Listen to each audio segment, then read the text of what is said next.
Hey, welcome back everybody. Today we're just going to do a quick little talk about the Benelli M4 versus the Mossberg 930. And the only reason I really want to do this video is because number one, I've been shooting for the last year these two guns quite a bit, 930 a little bit more than the M4, but I've got a good bit of time behind both guns as of right now. So I feel kind of obligated to share my opinions on comparing the two, since I want to say they're kind of similar in as far as use goes. So, but first of all, please go ahead and hit the thumbs up, all the notification stuff, all the subscription stuff. That really helps out me grow and direct the channel in what maybe everybody wants to see, like comments. I've done some videos based just on comments I've gotten from you guys, so that really helps out, and I appreciate it all. So first of all, I want to say that I own the 930 and the Benelli M4. I just happen to know a lot of people that own them, and I get to shoot them a lot. So I've shot 4 different setups of the Benelli M4, so that's kind of cool too. I get to shoot it as other people have set them up to their likings. Like some people might like to change the magazine extension from the crimp style to, you know, get maximum capacity. Other people don't really care, or they don't want to spend the money or whatever. Some people run it with lights, without lights, with a sling, without a sling. So I've gotten some different setups on the Benelli. The 930, I don't know of anybody else in my shooting group that owns a 930. And so I've only ran it the way I like it set up. And obviously, like, I'm sure you people have your guns set up. As you shoot them, you kind of change what you want and how you run the things. So unfortunately right now, I don't have either one to kind of play with and show you, because a very good reason is that they're out getting, both guns right now are out getting worked on. Mine is getting, the 930 is getting a Cerakote job because I undid the silver solder on the front sight post, knocked that off. It's going to be a smooth little deal up there, and I want to get it recoated, so it'll be about a month before I get that back. I'll talk about why I did that more here in a little bit. The M4 is also getting some tuned up aftermarket stuff done to that too, so maybe later on this summer we'll have another updated video on that stuff. So what do I think of comparing both side by side? I think in the little intro clip, you guys see that they send the rounds downrange just the same, right? So one's obviously got the pistol grip. You're going to see most of the M4s with the pistol grip. People want to go true to form as far as what the Marines use. The 930, it also comes, the SPX, it also comes with a pistol grip if you want, or the regular stock as something like this. Mine is like this. I'm going to go ahead and say, if you're not using it for a breaching tool to where you need to have a pistol grip, I'm going to prefer this traditional stock for a shotgun. Lots of reasons for that. It just, as far as like height of, you know, where your optics mount, where you put your cheek and things like that, it seems to work better. The Benelli M4 really comes down at an angle, so we did have some trouble when we wanted to mount like a EOTech EXPS. The XPS, the lower one, sits a little better. Basically, any optic on the M4, the lower you can get it, the better it's going to be, because what happened is my buddy took his through a course, and he learned real quickly that you're going to get like a chin weld, not a cheek weld, with those higher optics. Higher optics on ARs, all the craze right now. I'm going to go ahead and say for shotguns, lower the optic, the better, the closer you can get it to the rail. Okay. So I don't even know how fair it is to compare the two shotguns to one another, since there's such a drastic price difference. Let's start with the Mossberg 930. It's a great semi-automatic shotgun. It works well. There's a huge aftermarket for it, and it just runs well, and it does really good. It's very well priced for what it is. The Benelli, on the other hand, it's got some import restrictions that come out in the magazine capacity. You're going to get that crimped magazine. You're getting like 80% of the shotgun, and that's the laws are the laws. So, I don't want to take a hit on Benelli because of that. So, I'll start right off with the value. The value is going to be the 930, right? You can buy two 930s for the price of one Benelli. There's a lot to be said for that. You're going to be able to get a 930, a ton of ammunition, and really outfit that thing the way you like to have it set up. The Benelli, arguably, you're going to get that thing, and you're already going to have to put money into it to get it to where it should be. Like I said, that 80% thing. It seems like you only get 80% of the gun. So out of all the Benellis I've shot, which is kind of cool, they're all set up a little different based on who's using them. Some people don't want to spend the money on the extended magazine tube, and they're like, whatever, and that's cool. And then some people are like, no way, that's just not the way it's supposed to be, and that's cool too. And they want to spend, you can spend like $300 on one of those magazine tube extensions. You can get them for much cheaper than that too. But so understanding that when you buy a Benelli M4, you're seriously looking at a financial endeavor. If you just want to get into the tactical shotgun semi-automatic game, 930 is going to suit you just fine. They both have their place, and whatever you choose to do or whatever your wallet allows you to do is fine. Let's go over fit and finish. The Benelli, hands down, is going to be much better fit and finish than you're going to get on a Mossberg.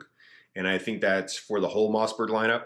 I've got a couple Mossbergs, and I've shot several Benellis. The Tactical Supernova, for example, or one of the Supernova Duck variety guns too. Their fit and finish is just amazing, in my opinion. It's so buttery smooth right out of the box. It works really great. It feels like it's been just really cleaned up and really, dialed in and real silky smooth from loading the magazine, the slide release, all this stuff. Every moving piece on that Benelli feels like it's been gone over by hand and really smoothed out and made to work real well in that gun.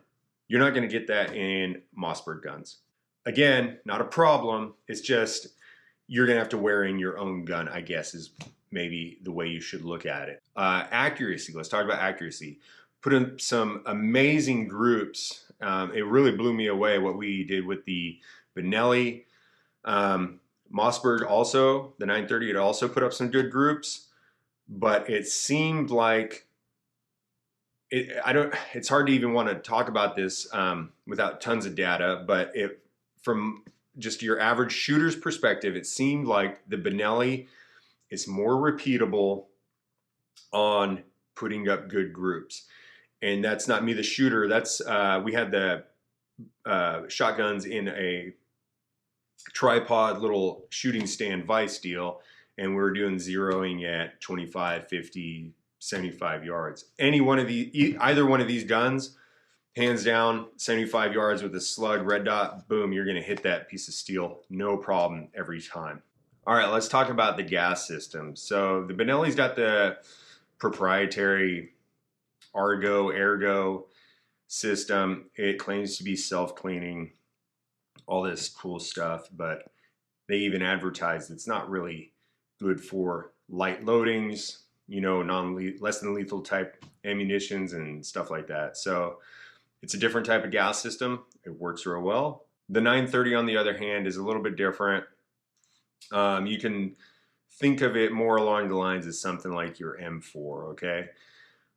Which is another reason why it's kind of hard to get some different types of buttstocks, because you've got to spring that rides along the whole length of the stock there. So that makes it difficult for people to come up with different types of like adjustable butt stocks or something like that that you might see on an M4 stock. Okay, it's because they got that spring. Just like in your M4, it's hard to have folding stocks because you've got the buffer tube. Okay, so the 930 does not claim to be a self-cleaning one. I have really ran my 930 pretty hard with lots of ammunition through it, and I don't really clean it very much, and it still works. So I do give it the squirt of CLP every now and again as it needs it when it starts getting dry, and I see that or whatever, or even just preemptively before I start the range day or whatever. But it runs fine on, you know, your decent ammunition. So I did take it apart and get it ready for Cerakoting right now. It's off getting that, and it is dirty. So, you know, you might have a more of a strict cleaning regimen or cleaning cycle with the 930 than you might have with an M4. So I guess that one goes to M4. I don't know. It comes down to you. How you know, some people like to clean their stuff right when they get back from the range. Some people don't ever clean them. So that kind of falls on you, but maybe that one goes to Benelli on that. So, okay. So far it's hard to come up with opinion on which one's better. They both ran fine for me. Keep in mind, I'm just your regular shooter. You know, just like you guys, I don't do it for work. I don't shoot shotguns for work or anything, pistols or anything like that. So I'm just your layman weekend hobbyist. And for me, it works really, really well, both of them, okay? Benelli's cooler, right? It just kind of is. It just, you know, it's got that mystique to it or whatever you want to call it. But the 930 is also, without a doubt, a workhorse, and it's got its following just like any other firearm out there. Now, what both can benefit from, I'm just using this one as a reference. In my opinion, and I say this because, not necessarily in my opinion, a friend of mine just took a course with Steve Fisher of Sentinel Concepts, one of his shotgun courses, and they talked about co-witnessing, okay, with a red dot. So how that would look is you would take this rear sight off, and then you would have your front sight post, and you'd have a red dot back here, and you'd co-witness as you would anything else.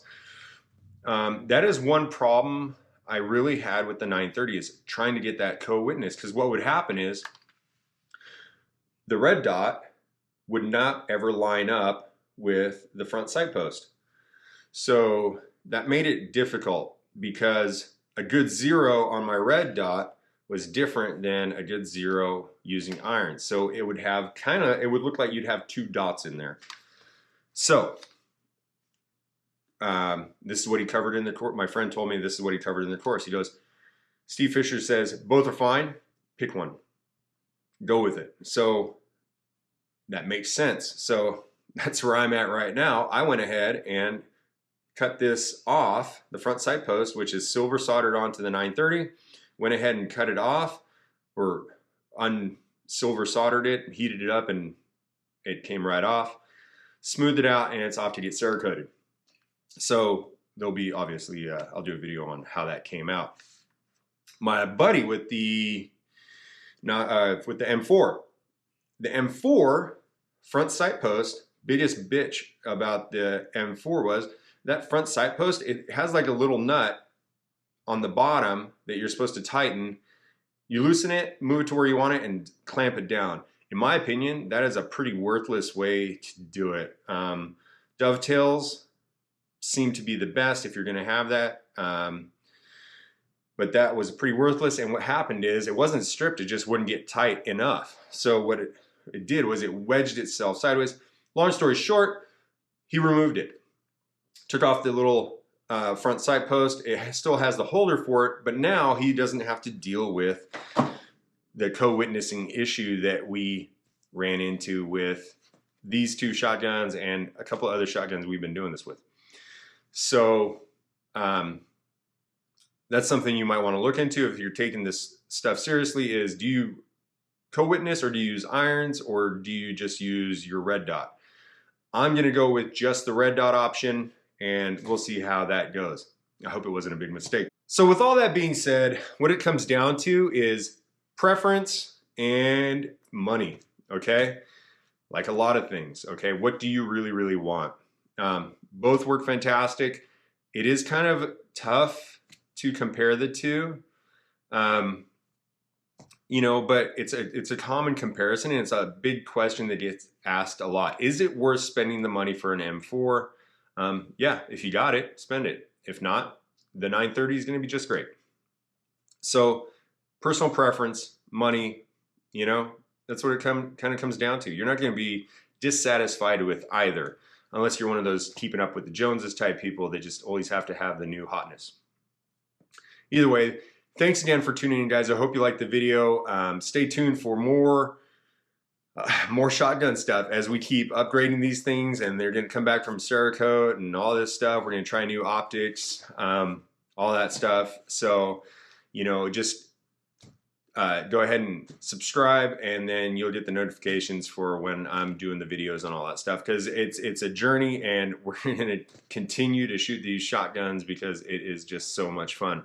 So get out there and shoot with whatever you have. Don't let that stop you if you don't have the latest and greatest gear. The best thing you can do for yourself is get out there and use what you got. So thanks again.